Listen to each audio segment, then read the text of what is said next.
You wanted the best. You've got the best podcast. The hottest podcast in the world. The Chris Voss Show, the preeminent podcast with guests so smart you may experience serious brain bleed. The CEOs, authors, thought leaders, visionaries, and motivators. Get ready. Strap yourself in. Keep your hands, arms, and legs inside the vehicle at all times, because you're about to go on a monster education roller coaster with your brain. Now, here's your host, Chris Voss. Hi, folks. It's Voss here from the ChrisVossShow.com. Ladies and gentlemen, there are things that makes official. Welcome to the big show. As always, the Chris Voss Show is a family that loves you and makes your life better by bringing you the most amazing guests, minds to share their thoughts, their journeys, their experiences in life, and give you maybe advice on how to do some of that yourself, whether you're an entrepreneur or whether you're somebody out there in the marketplace. Today, we have an amazing young man on the show. Today, we're going to be talking to Jason Dietrich about some of the things that he's involved with and what he's doing, and I think you'll find him very interesting. He is a passionate gentleman and certified STEM educator and currently serves as a communications specialist at Science Systems and Applications, Inc., with a strong commitment to advancing lots of opportunities in STEM. He uses social media outreach and podcasting to spotlight inspiring stories and broaden the reach of science communication. As a host of SSAI's podcast, he highlights the incredible work of employees across the organization, helping to ignite curiosity and empower the next generation of innovators. Diagnosed with hyperlexia, a form of autism, Jason experienced early academic challenges marked by exclusion. That changed when his middle school teachers introduced him to astronomy, physics, and environmental science, sparking a lifelong passion for STEM. What began as an academic refuge quickly transformed into a network of opportunity, both personally and professionally, through storytelling, communicating, through community engagement, and dynamic STEM education activities. He is dedicated to cultivating curiosity, educating and problem solving, and promoting the exchange of ideas, all in pursuit of more innovation future in science and technology. Welcome to the show, Jason. How are you?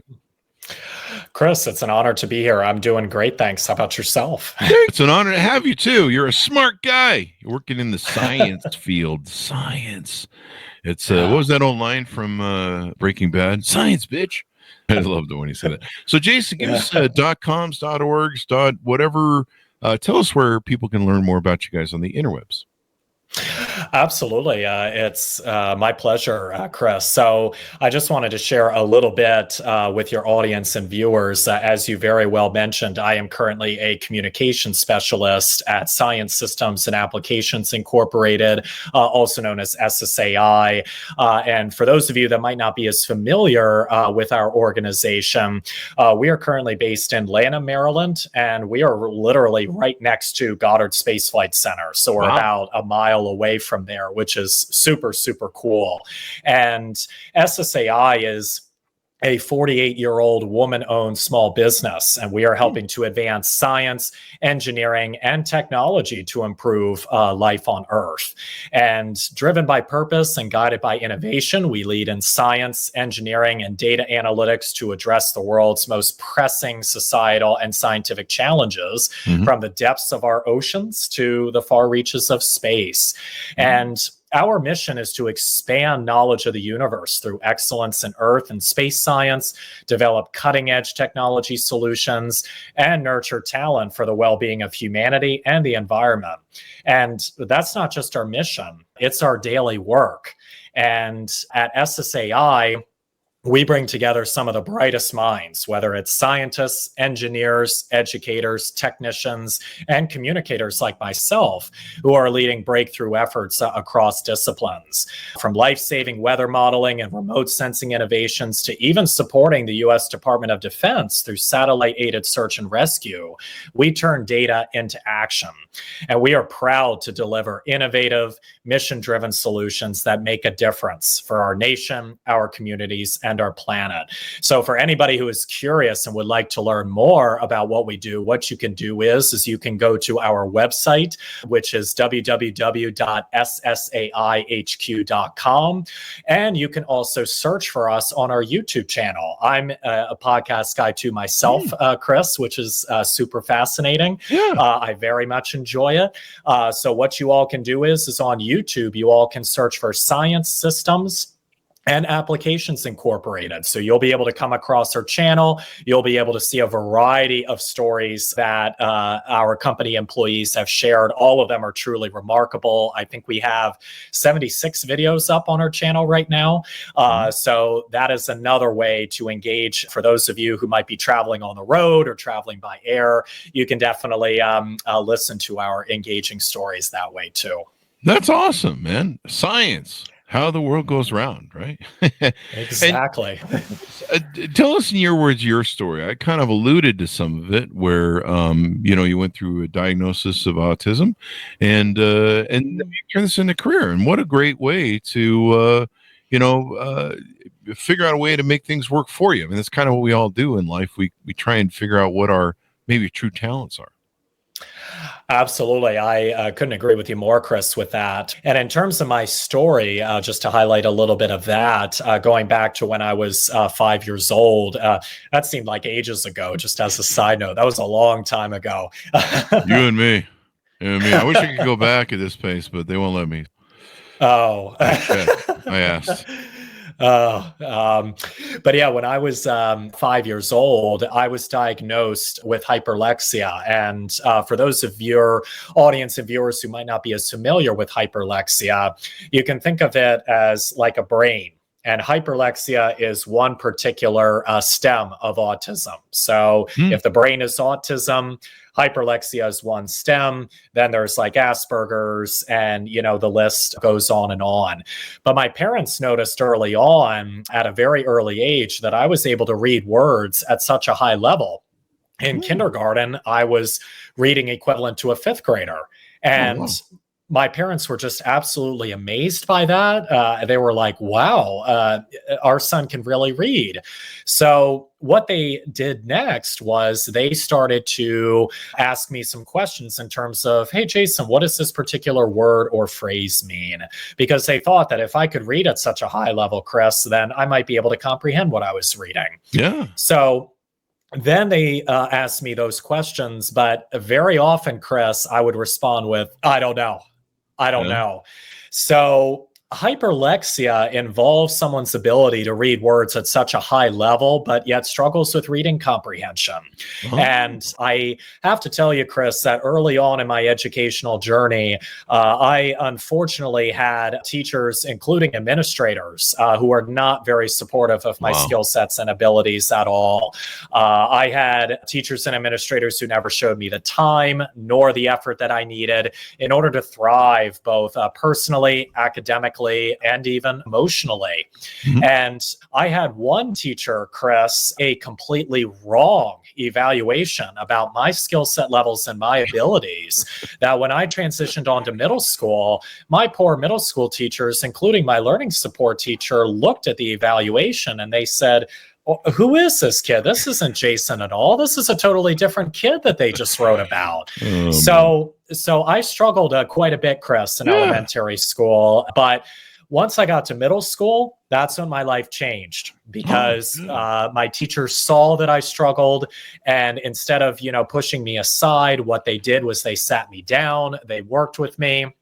And they got me introduced to STEM, like you mentioned. So I was introduced to astronomy, environmental science, and also a little bit of chemistry too. And I like the hands-on learning because, the way my mind works is I like to think outside the box. And, even though with hyperlexia, I might take some time in terms of, being able to think about something or comprehend what I'm reading, or, especially if I'm talking in social situations, because sometimes I've struggled with that and dealing with anxiety as well.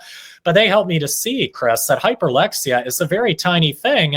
And they actually helped me to discover that hyperlexia is not a disability, but it is a superpower. And I want to express that to your audience and viewers.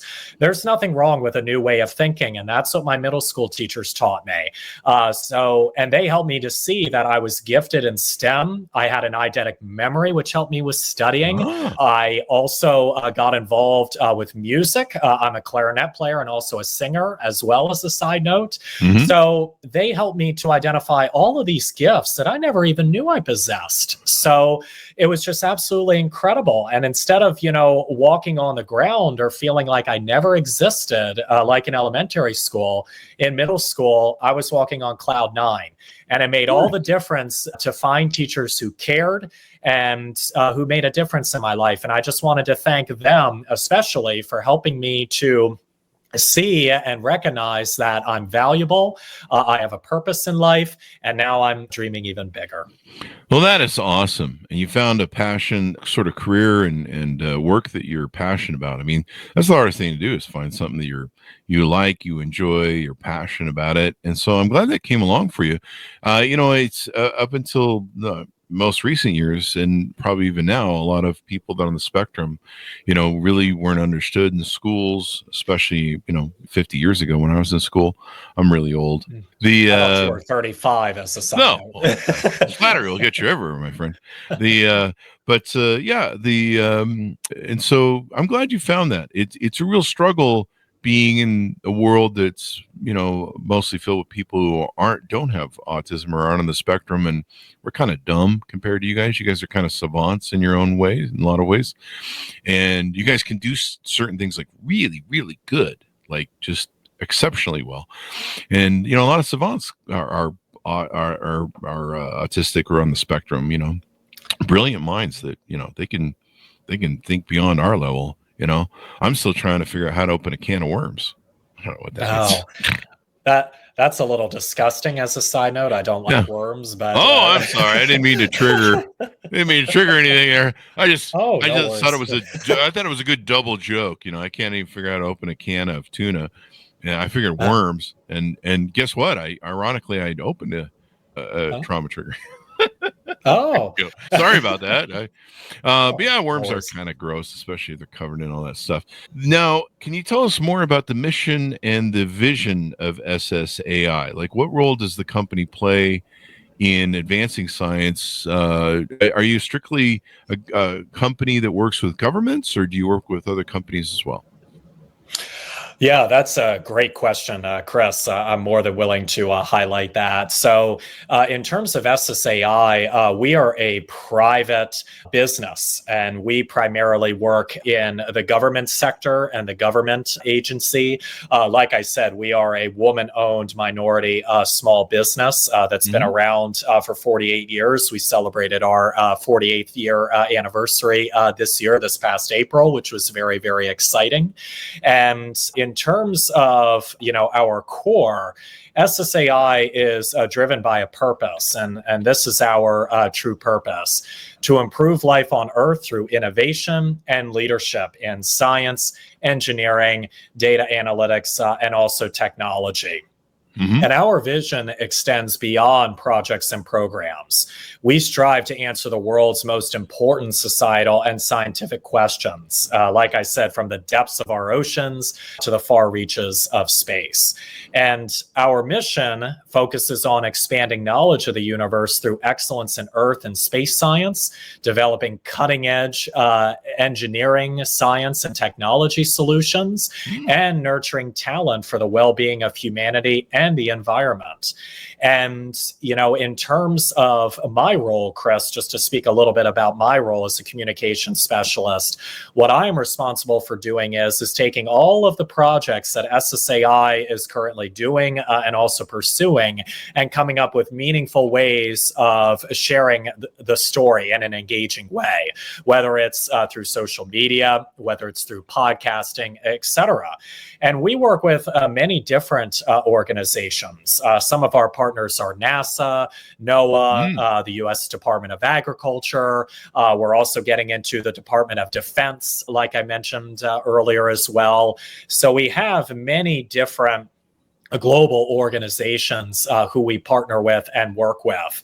And a lot of our team members, for example, a lot of our team members work with NASA's Global Modeling and Assimilation Office, but for example, some of our team members contribute to life-saving weather models that forecast wildfire risks and even tsunami threats.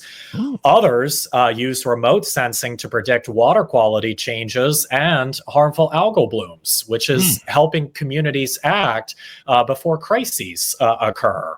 Yeah. And we're also helping to develop the future of Earth system modeling through contributions to the JEDI geoscoupled data assimilation system. By improving how we integrate satellite and observational data, we're enhancing the accuracy of environmental predictions across the globe. But what really sets us apart, Chris, is how we translate science into action. We also do citizen science initiatives like training communities to collect real-world environmental data, or building do-it-yourself tools like the Stella spectrometer. We make science engaging and available, from classrooms to college campuses. And our creative team even brings science to life through games like Snap It and Eclipse Photo Adventure, which, believe it or not, Chris, this year was nominated for an International Webby Award. Which was very, very cool. And again, Chris, as I mentioned, we also believe in storytelling. So communicators like myself, we take all of the complex data and we come up with meaningful ways to share those stories. And we also have programs like Black Marble that reveal Earth's nighttime patterns, which helps to support emergency response and environmental monitoring. And then, finally, through NASA's RSET training program, which is NASA's Applied Remote Sensing Education Training Program, we've trained, well over 140,000 people about natural disasters and, how best to, prepare for, different weather conditions on our planet. And we're sharing it widely, ensuring the data can be used by decision makers, educators, and everyday citizens. So whether it's through innovation, education, or empowerment, our goal is simple: to leave the world better than we found it. And we are just getting started. Well, that's awesome. That's awesome. Leave the world a better way than you found it. Someone was asking me the other day what my purpose was. And I was like, yeah, leave the world a better way than you found it. Make sure you really take advantage of doing the best you can for everybody and stuff. And that's really cool. So you guys develop this information, help these different government entities do it. Why is science so important? We're kind of seeing in 2025 here kind of some attacks on science and knowledge and people that are professional and professors and colleges, and we're kind of seeing this attack. Why is science so important, other than we just can't all sit around with voodoo dolls and maybe poke things? Like, why do you feel science is such an indelible part of the human experience? That's a wonderful question, Chris. And I do have to say that in terms of why I feel that science is very important, or STEM, one of the main reasons is it helps to develop curiosity. Because there are, some problems that we have in our society, today that are very complex, and it requires creative and innovative solutions to them. Since we have had, technology advance, over the last 50, 60 years or so, that has made, our problems, even more complex and even more evolving. And, I remember, Chris, I think early on, 50 to 60 years ago with, STEM education. I wasn't quite born yet at the time. No offense, to you or anybody else in your audience, but I read that a lot of times STEM education was just taught through rote memorization and straight through a textbook where, they just filled out, worksheets and then they just memorized it. Well, nowadays, that doesn't work anymore. Because since we've had, all of these major, innovations over these last several years, these problems, require higher level thinking skills. And what I like especially, about STEM, Chris, is it's hands-on. And, I like using my hands, and I'm a very visual thinker. STEM is very visual. So whether you are outside looking up at the stars, if you're an astronomer, whether you're doing a chemistry experiment, whether you are out in the mines, whether you are out looking at rocks through geology, the sky is the limit. And on top of that, too, one of the big things that, I see with STEM and why it's so important is it gets you to dream a bit as well. Because I am someone who likes to dream big, and I'm actually someone who wants to be an astronaut one day myself. Because, we all have to realize and understand that, with STEM, there's no one right way of thinking. There's multiple different ways of, avenues to pursue. And STEM, I feel, provides multiple different highways of opportunity. And it's important that we engage with the next generation and, with everybody to let them know that there's an opportunity for you if you are interested. And we can't exclude, people like myself, especially, who might be neurodiverse. And because, somebody like myself, Chris, you don't know, if somebody like myself could be responsible for helping to come up with a cure for cancer that has killed millions of people globally. Somebody else could be responsible for helping to develop a cure for Alzheimer's. They could also be responsible for helping to develop a colony like on Mars or on another planet, similar to what Elon Musk is looking into as well. And, like I said, since I want to be an astronaut, I'm inspiring the next generation to say, look, with STEM, since it's very hands-on and very visual, it really gets you to dream big. And I know it's, not a straight path from point A to point B. It's many different zigzags, but, in terms of STEM or, STEAM as well, there's also the A that is applied as well with the arts. You definitely want to encourage, many different avenues. And for anybody who's passionate about music, whether you're a clarinet player or, whether you're a singer like myself, we can't put those limitations either, because I've seen, people going after the arts as well, which is concerning because that's another avenue or another branch that is getting extremely limited. In terms of that, Chris, that is definitely what I've seen. And we really need to engage our generations to do higher level thinking and more hands-on learning, because that will enable these generations to see, what is the purpose behind this? Why am I doing this? And how does it apply to my real life, rather than just, reading through a textbook and memorizing it. You're right. It's science is so important. We're learning so much about our world, how it is, and you never know who that person is who's going to be able to fix disease, come up with like when we had COVID, the mRNA vaccine. Someone had developed that, and thank God, because it turns out it was a kind of a great key for that. You just never know. I mean, you can look at the iPhone, Steve Jobs. What if Steve Jobs had never been? His father hadn't been allowed into the U.S. as an immigrant from Syria. How would our world be different without some of his influence? Would there have been somebody who had developed an iPhone? Maybe, maybe not. Who knows? Maybe we'd still be typing on Blackberries. Right. Yeah. So these are really important. Are you guys hiring at all? There's a lot of people getting laid off these days. I don't know if there's other people that you guys offer advantages to that way, or is it pretty tight right now in the marketplace? Yes, well, great question, Chris. In regards to hiring, yes, we are still hiring for our positions.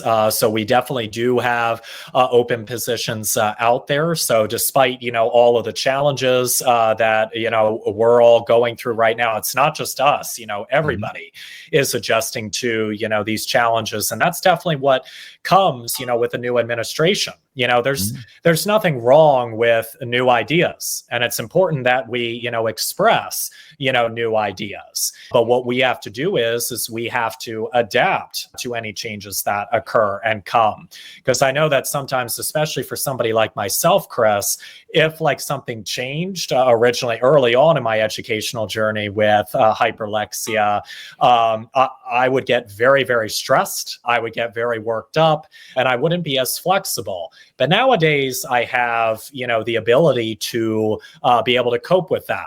And, with SSAI, we have survived over the last 48 years, whether it's within a Republican administration or a Democrat administration.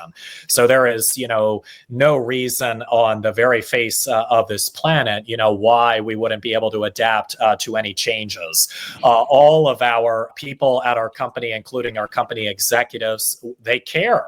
And there's a true family feel at SSAI, Chris. We all really care about each other. There's opportunities to get to know your managers and your company executives as well. And that definitely makes all the difference. And, our company executives especially are looking at, these changes that are going on right now, but we're also thinking ahead, into the future.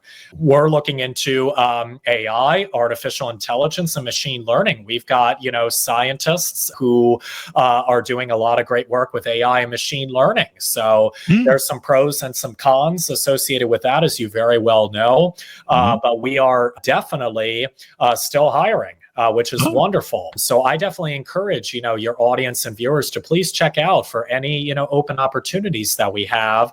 And we also have opportunities as well in manufacturing too. One of our other partner companies that we work with is called Advanced Mission Partnerships. That's in Linthicum Heights, Maryland. That is another separate organization that, we do work with as well. There's lots of cool opportunities out there. So, we're definitely adapting, and, sometimes it's hard to keep up with a lot of changes that have come very quickly over these last several months, but we're definitely doing well. Awesome sauce. And I'm glad for that, because we need more science. I mean, I tried the voodoo doll thing and it didn't work out well. It didn't even work. That was the darndest thing. And I was like, this satanic voodoo shit doesn't work. Maybe I need to sacrifice more goats or something. Don't do that, folks. It's just a joke. Anyway, what else? What do you talk about on the podcast? Do you have guests on the podcast on your YouTube channel? I think it is. Tell us about that some. Absolutely. So like I said, Chris, we have, I believe, 76 videos up right now. So the podcast originally started about a year and a half ago or so. So I've been with SSAI for almost 2 years. Once October comes, it'll officially be 2 years. So I started out as an intern back in October of 2023, and the podcast started around, we had our first recording in December of 2023, but our official channel came out in the new year in 2024. In terms of the guests that we have on our podcast episodes, we have a wide range of employees that we have spotlighted over the past year and a half. We have, again, scientists, engineers, people who work in IT. We also have educators / communicators who highlight a series of their multiple projects that they are involved in. And again, it can range, from remote sensing, agriculture, also the RCEP program, for example, and many other elements and topics. But the main purpose of the podcast episode, Chris, is to highlight SSAI's subject matter expertise. That's the whole point of all of the episodes that we have. Each of our guests brings forth many different experiences, many different projects, and many different expertise areas or topics of interest. So our goal is to not only, spread the word about SSAI and the great work that we are doing with our many global partners and organizations, but we're trying to highlight, what problems are we trying to solve, and how is it benefiting humanity, and why is it benefiting humanity? That's definitely a big question, especially that I like about science and STEM or STEAM as well, is you get to ask, what is it? How could it potentially work? And, why is it going to benefit our society? In terms of, all of the stories, Chris, that I have heard from all of our, rock star employees, because all of them are, I've just been very fascinated by each of their stories and each of their projects. And I actually learned something new that I never even knew was going on at SSAI as well. So it's just a nice way to, engage with them in a nice, lighthearted conversation. And, it's also to, learn some cool STEM innovations that are going on at my company as well. So we definitely have, plenty more podcasts that are coming. And also, please definitely, be on the lookout for, some highlights from our internship programs as well, because we offer internships too. People can, so younger people maybe coming out of college and stuff can come and do the intern thing and all that good stuff. Absolutely, yes. Well, and believe it or not, one of our programs that we have is called Explore. I believe it's the Experience Learning Observing Real World Education Program. That's definitely a long acronym. I'm glad I remembered that. So, good for you, man. Good, you got it. I appreciate that. So, but the Explore internship program has been around, for I think probably the last several years or so. But for this summer, we hosted a group of interns from a variety of different fields and a variety of different settings here in Maryland. And what they did was they were partnered with a mentor. So based on their field of interest or field of study, they got, paired with a mentor who is doing the exact work that they are looking into or that they are interested in. And these students are college students. They can be freshmen, sophomore, all the way up to senior as well. And, sometimes we recently get, graduates as well. Sometimes, that happens as well. So it's definitely a nice way for them to get hands-on experience because, again, rather than just learning through a textbook and, doing rote memorization, it's a nice way to, connect with a mentor, make a global impact like they have been doing. And also, too, it helps them to become a part of the SSAI family. And, we were very thrilled and honored to have them as part of the SSAI family. And we're looking forward to doing many, many more experiences. And, I can definitely talk about, more what some of our interns did. But, for example, they got to tour the NASA Goddard Weather Station. As well, which was, super cool. We toured that last week. It was very, very hot. It was close to 100 degrees. That was the only downfall with that tour was the insane heat. But it was nice for all of the interns to see, some of the instruments that Goddard has, see some of the photometers through Aeronet and, see how we track, weather and analyze Earth's changing atmosphere. So it's those kinds of experiences that really enable the next generation to see what kinds of opportunities are out there for them. And I'm very psyched and very honored to be one of the members of SSAI helping to promote this. Well, I'm glad you guys are out there because like I said, those voodoo dolls didn't work at all. So people are like, Chris is really into voodoo or he's just out of jokes, one of the two.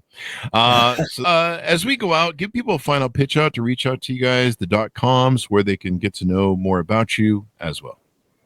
Yeah, absolutely. Well, Chris, like I said to your audience and viewers who are currently listening, please definitely check out our website, SSAIHQ.com, for multiple internship and, job opportunities. If you are passionate about science, exploration, and humankind, SSAI is the place for you. Please definitely check out our YouTube channel, where, again, we encourage you to subscribe, share, and comment in terms of each of our videos that we have. There's definitely more videos that are going to be coming. So I'm very excited to be working on those. And in addition to that, the final thing I'll say is as well, we're expanding into the Department of Defense as well. So if anybody is interested in, partnering with us, we are, looking into showcasing our DoD capabilities as well. So we encourage anybody and any organization that's out there who's interested and wants to partner with us in that realm, please don't hesitate to reach out. And I'm, more than happy, Chris, to provide my email address as well, Sure. for people to reach out as well. So those are some cool opportunities and ways that you can engage with me and also my organization further. All right. Well, that's awesome, man. We got some good details in there. So thank you very much for coming on the show. We really appreciate it. Yeah, Chris, it was a huge honor to be on your show. I greatly appreciate it, and looking forward to continuing the great work and, going into space one day. So maybe I'll be able to see you from space. And you're kicking ass as a great podcaster and communicator as well. You're doing a great job. So people should check out the YouTube channel and enjoy that. Thanks so much for tuning in. Go to goodreads.com/Chris Voss, LinkedIn.com/Chris Voss, Chris Voss1 on the TikTok, any and all those crazy places on the internet. Be good to each other. Stay safe. We'll see you next time.